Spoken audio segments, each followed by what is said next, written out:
ورحمۃ اللہ وبرکاتہ۔ الحمدللہ رب العالمین والعاقبۃ للمتقین والصلاۃ والسلام علی رسولہ الکریم۔ محترم حضرات، آج 14 شعبان ہے اور بہت سے لوگوں کا بہت زیادہ پریشر اور مختلف قسم کی سوشل میڈیا پر باتیں، حالانکہ میں مستقل شعبان پر تقریر کر چکا ہوں۔ بہرحال یہ چھوٹی سی کلپ کہ اس میں کرنے کا کام کیا ہے اور اس کی حقیقت کیا ہے، یہ دو باتیں آپ کے سامنے رکھنا چاہتا ہوں۔ سب سے پہلی بات آپ کو بتاتا ہوں، یہ شب بارات جو لفظ ہے یہ خود عربی لفظ نہیں ہے۔ بارات اس میں عربی لفظ ہے اور شب جو ہے وہ فارسی لفظ ہے۔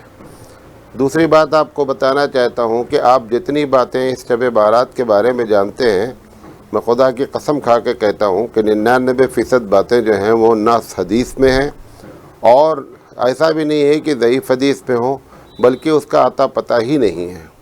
لہذا ایسا نہ ہو کہ ثواب کمانے کے چکر میں بدعت کا گناہ ملے، لہذا اس لیے یہ کلپ آپ کے سامنے بھیجی جا رہی ہے۔ کرنے کے کام صحیح حدیث میں اگر یا کئی ضعیف حدیثیں مل کر کے اگر کوئی چیز ثابت ہے تو وہ صرف ایک چیز ہے کہ اللہ کے رسول صلی اللہ علیہ وسلم اس رات میں یہ فرماتے ہیں کہ پروردگار عالم جو ہے وہ بے شمار لوگوں کو معاف فرماتا ہے، اور یہی ایک چیز ہے جو ثابت ہے اور جس پر علماء کا اجماع ہے، تقریباً خاص کر علماء دیوبند کا۔ بریلوی حضرات تو خیر مانتے ہی مانتے ہیں، لیکن یہی ایک بات ہے کہ اس رات میں عبادت کی جا سکتی ہے۔ سب سے پہلی بات، لوگوں کو عبادت کا اتنا شوق ہے، فجر کی نماز فرض ہے، کوئی کرنے کے لیے تیار نہیں ہے، جبکہ فجر کی نماز کا ثواب، ایک فجر کی نماز کا ثواب زندگی بھر آپ شب بارات منائیں تو اس سے زیادہ ہے۔ تو ایک بات یہ ہے کہ اگر شوق ہی ہے، کرنے کا کام ہی ہے، تو صرف اور صرف عبادت ہے، بقیہ کچھ بھی نہیں ہے، نمبر ایک۔ نمبر دو، بعض لوگوں نے کے نزدیک روزہ ہے، زیادہ سے زیادہ ایک دن کا روزہ رکھا جا سکتا ہے، اس کے علاوہ نہ کوئی روزہ ہے نہ کچھ ہے۔ جو اصل روزہ ہے جو اللہ کے رسول صلی اللہ علیہ وسلم رکھتے تھے شعبان میں، وہ بخاری کی روایت ہے کہ نبی کریم صلی اللہ علیہ وسلم شعبان میں کثرت سے روزہ رکھتے تھے، یہ بخاری کی روایت ہے، لیکن 15 شعبان کا اس میں کوئی ذکر نہیں ہے۔ تو شعبان میں روزہ تو ہم رکھتے نہیں ہیں، لیکن 15 شعبان کی ہم کو اتنی بڑی فکر ہے۔ مولانا محمد تقی عثمانی مدد العالی نے باقاعدہ اس پر تحقیق کی کہ جو حدیث روزے کی ہے وہ بھی ضعیف ہے اور نہایت درجے کی ضعیف ہے۔ تو زیادہ سے زیادہ آپ چلو ٹھیک ہے روزے کی بات کر لیں اور رات کی عبادت کی بات کر لیں، اس کے علاوہ آپ جو کچھ کر رہے ہیں اس کو عید کی شکل دینا اور اس میں مختلف قسم کی جو ہے وہ اپنی طرف سے باتیں کرنا، راتوں میں لوگوں کا مسجد میں جمع ہونا، صلاۃ التسبیح کا جماعت سے پڑھنا، اور کھانے کے مدر جو ہے وہ دعوتیں ہونا، اور مردوں کو عید بتانا اور مردے آتے ہیں، سب جھوٹی بات ہیں۔ معلوم نہیں کہ امت مسلمہ جس کے پاس اللہ کی کتاب موجود ہو، جس کے پاس حبیب مصطفیٰ صلی اللہ علیہ وسلم کا طریقہ موجود ہو، اور اس کے باوجود بھی وہ اس طریقے سے غلط فہمیوں میں مبتلا ہو، معلوم نہیں ہوتا ہے کہ یہ کہاں سے باتیں آ گئیں۔ میں آپ کو یہ بات بھی بتا کر اپنی بات دو بات میں نے بتا دیا، رات میں عبادت کی جا سکتی ہے اور زیادہ سے زیادہ صبح کو روزہ رکھا، نہ عبادت کرنا اس رات میں فرض ہے اور نہ روزہ رکھنا فرض ہے۔ فجر کی نماز فرض ہے ہمیشہ کے لیے، اس کو ہم کرتے نہیں ہیں۔ یہ باتیں آئی کہاں سے ہیں، غلط فہمیاں ہوئی کہاں سے ہیں، وہ آپ کو بتا دیتا ہوں۔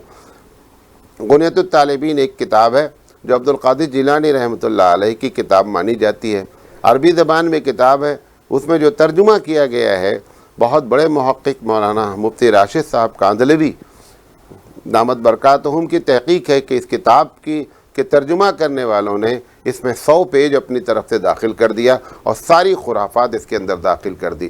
اب وہ جو لوگ اب عبد القادر جیلانی رحمۃ اللہ علیہ کی طرف منسوب دیکھتے ہیں کتاب کو، لہذا وہ یہ ساری خرافات وہاں سے آ گئی، لیکن نہ عبد القادر جیلانی رحمۃ اللہ علیہ نے لکھا ہے اور نہ وہ اس مزاج کے آدمی ہیں کہ وہ اس قسم کی باتیں لکھیں۔ لہذا میں آپ سے اپیل کرنا چاہتا ہوں کہ خدا کے واسطے ثواب کے نام پر اپنے آپ کو گناہ میں مبتلا نہ کریں۔ مارے میں سے SMS آ رہے ہیں مجھے معاف کر دیجئے، پر سب جھوٹی باتیں ہیں، اس کا شریعت سے کوئی تعلق نہیں ہے۔ تو حلوہ بنایا جاتا ہے، عورتیں کپڑا بدلتی ہیں، بازار ہیں، مسجدوں کو سجا رہے ہیں، ایسا مسجدوں میں بھیڑ۔ ہم نے تو ایک مرتبہ تقریر میں کہا کہ لوگوں جس شوق سے تم آج آئے ہوئے ہو شب بارات میں، اگر اتنی کثرت سے شوق سے تم جس دن فجر میں آنا شروع کر دو، اس وقت دنیا کا نقشہ مسلمان بنائیں گے۔ لیکن ہم کو ہر اس چیز سے محبت ہے جو حبیب مصطفیٰ صلی اللہ علیہ وسلم نے نہیں کی ہے، اور جو سرکار دو عالم نے کیا ہے اس سے ہمارا تعلق ایک دم ختم ہوتا جا رہا ہے۔ اللہ کے رسول صلی اللہ علیہ وسلم قبرستان شب شعبان میں گئے، 15 شعبان کے بارے میں ہے، حالانکہ وہ روایت بھی ضعیف ہے۔ میں پوچھنا چاہتا ہوں اگر روایت صحیح بھی ہے تو اللہ کے رسول صلی اللہ علیہ وسلم اگر گئے اور یہ شریعت کا ایک حصہ ہے تو آپ صلی اللہ علیہ وسلم نے صحابہ کو کیوں نہیں بتایا کہ چلو قبرستان چلو، آج قبرستان جانے کا دن ہے؟ یا اس کے بعد بھی شعبان آپ کی زندگی میں آیا، کیا آپ دوبارہ کبھی قبرستان گئے؟ کیا صحابہ کا کبھی زندگی میں کسی بھی حدیث میں گڑھی ہوئی اپنی طرف سے حدیث میں، موضوع حدیث میں بھی جو اس کا کوئی ذکر نہیں ہے کہ صحابہ کبھی بھی قبرستان گئے ہوں؟ یہ اتفاق تھا۔ اور جو صحیح روایت ہے قبرستان جانے کی، معلوم کیا ہے؟ مسلم شریف کی روایت ہے کہ اللہ کے رسول صلی اللہ علیہ وسلم عموماً فجر کی نماز سے پہلے قبرستان جایا کرتے تھے 12 مہینہ، وہ تو ہم نے کبھی نہیں کیا۔